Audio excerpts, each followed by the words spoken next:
Sem Ivan Kramberger, prostovolec, po poklicu policist, zaposlen v slovenski policiji.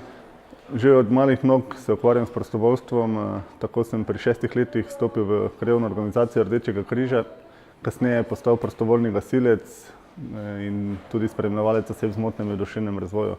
Tako me nekako prostovoljstvo spremlja že od malih nog. S prostovoljstvom sem pridobil ogromno, tako pri gasilcih kot pri delu z ranljivimi skupinami in invalidi.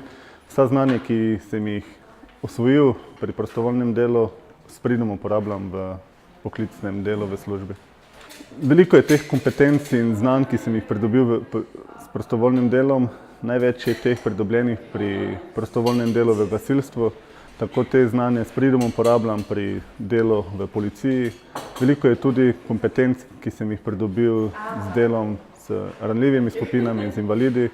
In vsa ta znanja mi koristijo, da uspešno opravljam delo policista na terenu.